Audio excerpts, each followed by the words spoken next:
Ladies and gentlemen, welcome to the show. It's Ask the Experts. We do this every Saturday, 10 to 12, here on Talk Radio 1190. I'm the host of the show, Matt Cather. What is it? Well, we interview local prominent professionals here in the Dallas-Fort Worth Metroplex on their area of expertise.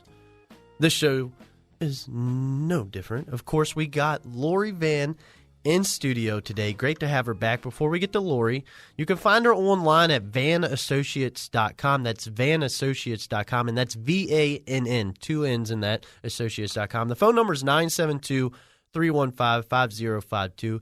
That's 972-315-5052. Lori, how are you doing today?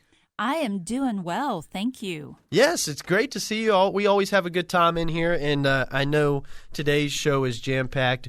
We got a lot of information we want to cover. Crazy time of the year for you, I'm sure, and for all of us. We just got through the Halloween. Yes. How was that? It was good. You know what? Fewer trick-or-treaters than I was expecting. It was down a little bit this year. So that means you got a bunch of leftover candy? That is perhaps the situation. Well, you need somebody to take that candy off your hands. You let me know. We have some adult children that have helped us with that already. Of course. All right, well, let's get into it, and we'll kind of discuss that. We made it through the scary holiday of Halloween, but we're now getting towards really can be a stressful time, and Thanksgiving. A lot of people, at least some, tend to dread Thanksgiving. What's not a love? I love Thanksgiving because of food and football. That's my go-to day. What about other people? What do you tend to see? There are a lot of reasons why people start to dread the holidays, and Thanksgiving is sort of the really big one. And I would say that it's important for everyone to have context, to understand that just because it's jolly and great for you doesn't mean it is happy and jolly for everyone, to just be aware of that. But some of the reasons are that people worry about the drama. Oh, my gracious, family politics, not to mention actual real politics going on. So they worry about what conversations are going to come up, and that creates anxiety for them. There's worry about being judged. Is the house clean enough? Is the food good enough? We've unfortunately really allowed society's influence to come into our homes, break apart our families and friendships, and we have really lost that ability for civil discourse. And I don't even know if they're even really teaching it anymore, but it's also a time to remember those that have lost loved ones, whether during this period in the fall or just within the last year. This could be the first set of holidays for people without that relationship, without that loved one, and that goes for those that have gone through divorces too. Yeah, we have a rule at our Thanksgiving, no politics talk. So we already set the standard right then and there, and it's worked out well. But I know that's there's many awkward family situations that do arise during the holidays, and everybody has one of those family members that could be like Christmas Vacation, Uncle Eddie or whatever it might be. How do you tell the difference between somebody that you don't connect with versus someone who's toxic and just needs to be avoided? Well, when you don't connect with someone, you don't leave feeling icky after being around them. You don't have that, oh my gosh, I can't stand them. It's just a matter of, okay, they're cool, I'm cool. We just don't have anything in common. Yeah. And that's fine. You're not going to like every single person you come in contact with, and likewise, not every person that comes in contact with you is going to like you either. It's not personal. But someone that's on the toxic side, and I almost really don't like even using that word because it feels like it's a meme word. It's a hashtag word. Yeah. And I think it sort of does a disservice to what's really going on. But basically, we're looking at someone that falls under the unsafe category, an unhealthy individual that when you leave that encounter, you feel worse about yourself. You feel really negative feelings, emotions, that you do not enjoy their company. And it's not because you don't have something in common. It's actually like a dread. You might even have a pit in your stomach kind of feeling with them. So toxic isn't a difference of opinion. Toxic is how they convey their opinion. That's one of the things we look at. And what are some positive ways people can minimize their contact with some family members that, might not be emotionally, physiologically, or even physical unsafe. Well, physically unsafe, I'm sorry. Yeah, it's a really helpful thing to consider because there are families like that where they really are not emotionally safe people, and in some circumstances, sadly, even physically safe. So try to see if you can have a partner person, a safe individual with you that can help you out in those situations where you have a look or a code word that is, I'm getting uncomfortable. Can you help me change the conversation? Can you help me redirect this? Try to keep interactions with them on the more superficial level instead of going deep. And work out a worst case scenario in your head, practice that. But the important piece to that is to then practice what's the solution. How are you going to work through that? Because if you can visualize it, if you can practice it in your head, you're much more likely to do it in real time. And it's not trying to go all negative with it. It's just being practical and think, let's just have a strategy. Let's have a backup plan. There's nothing wrong with that. But do understand that no one has to suffer because they're trying to just spend family time. That suffering doesn't make it quality time for you, and definitely not a happy, healthy holiday. Folks, we're talking with Lori Vann of Vann & Associates. Remember, that's VANN Associates.com is the website. It's VannAssociates.com. The phone number is 972-315-5052. It's 972-315-5052.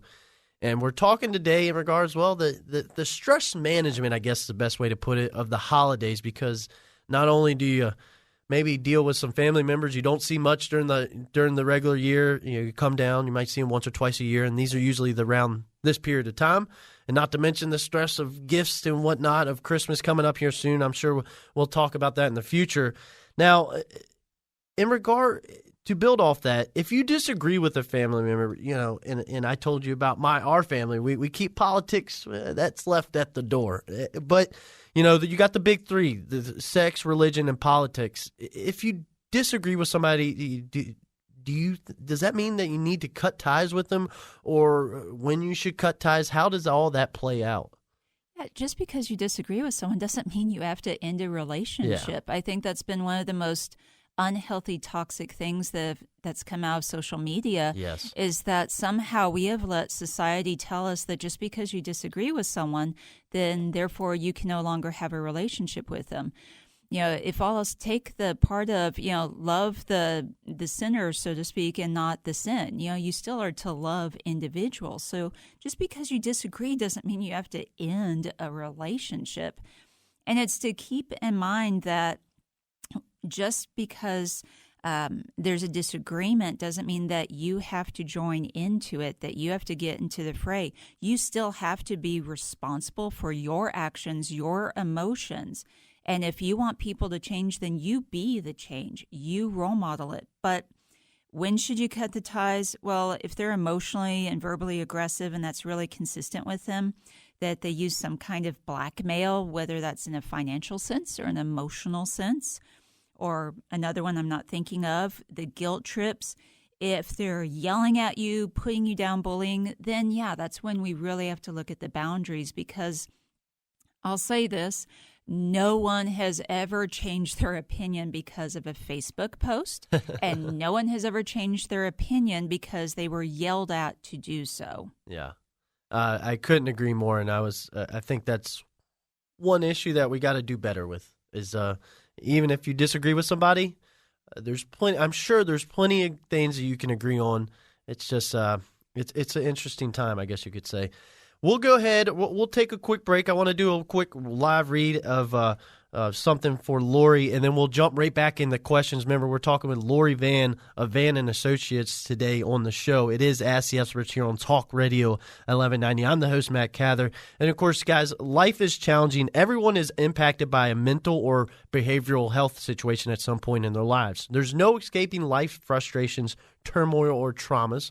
Where will you go for assistance in navigating those valleys? You don't have to do it alone. At Vann and Associates Coaching, Counseling, and Consulting, we offer in-person and online services that are professional, ethical, and focused. We collaborate with you to define your goals for visits and create a strategy that is targeted to accomplishing said goals as quickly as possible. Contact Vann and Associates Coaching, Counseling, and Consulting today online at vannassociates.com. Remember, that's VANN Associates.com. You could call them at 972-315-5052. That's 972-315-5052. We are here to serve you.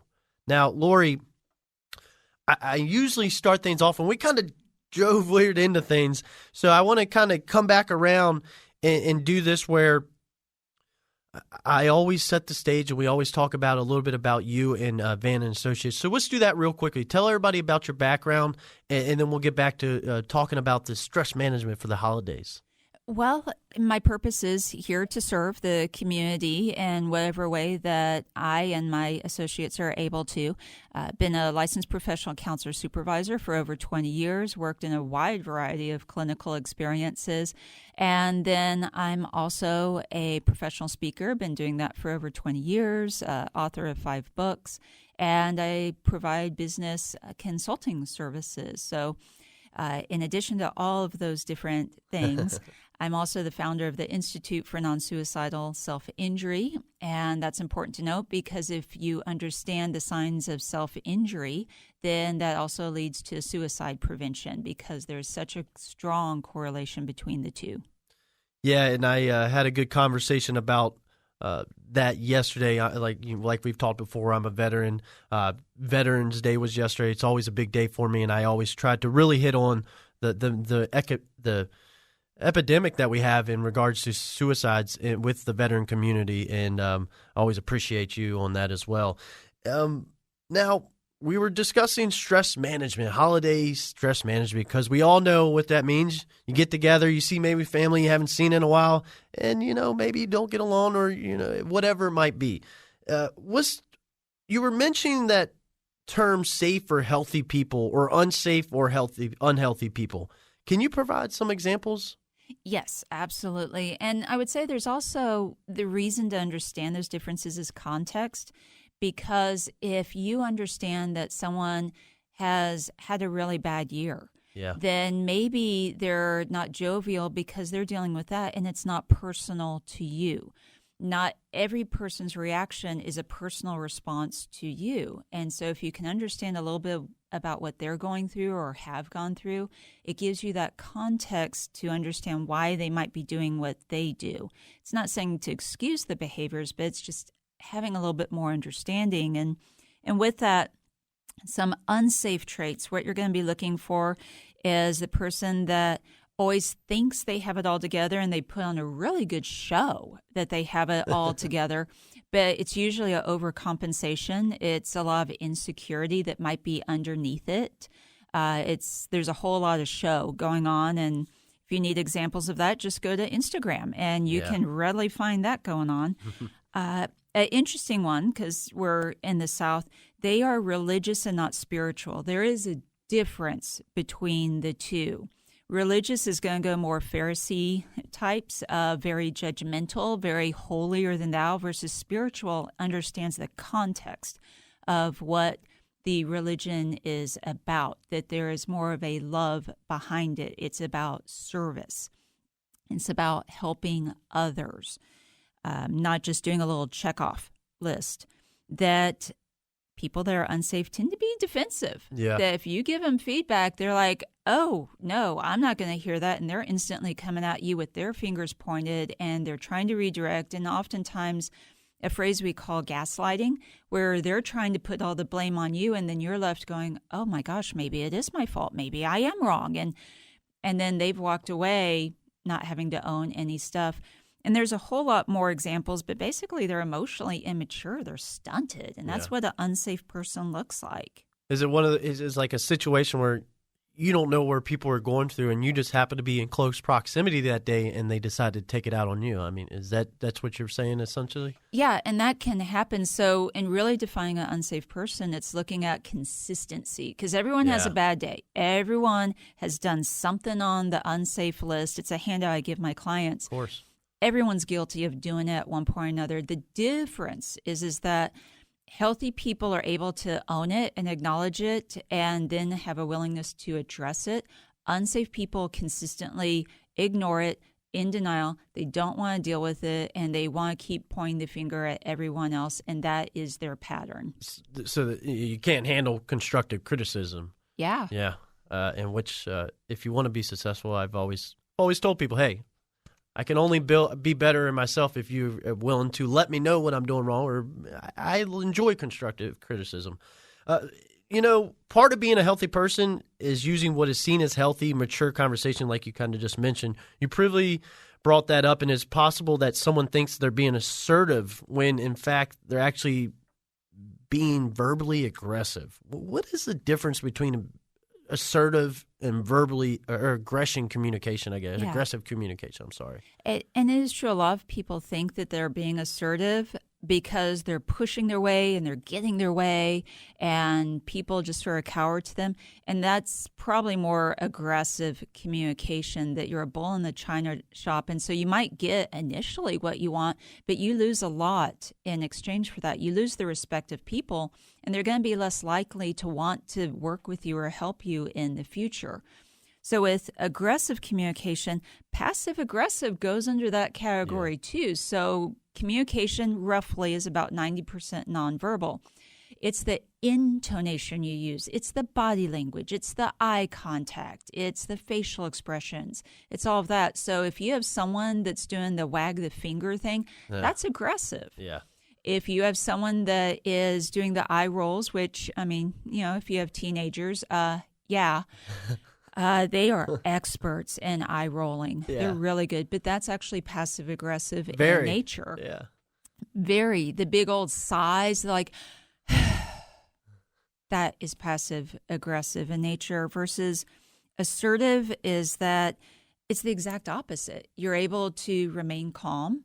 You're able to be aware of the vocabulary you're using instead of you. It's, you know what?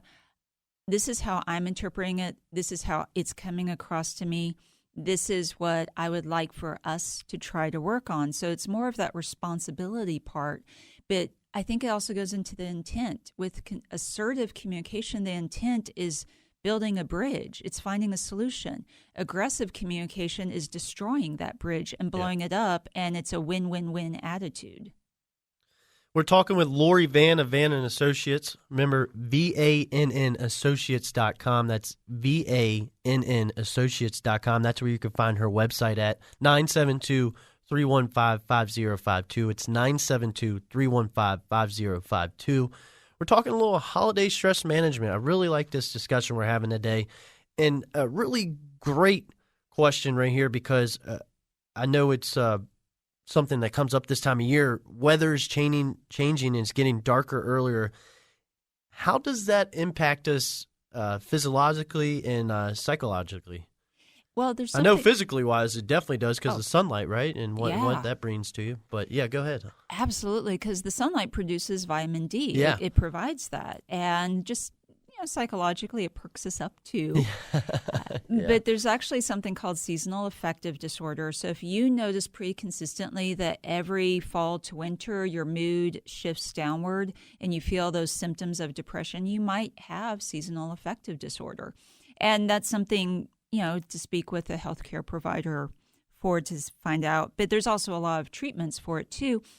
And even if you don't have seasonal affective, you can get those different lights. There are alarm clocks that gradually have the light come into your room. There's also light therapy treatments. They've been around for years because people up in the north, like in Washington, because they get so few days of sunshine, there are actual light therapy treatments to help produce those chemicals in your body. Now, there's also, some of the drawbacks. We know every year when we have a time change, we have increased wrecks because people are tired and they're off their game and trying to adjust to the light or lack thereof, I would say. But, physiologically, we also see people just go home earlier, which means they're not going for their walks. They're not outside. They're not getting that physical activity.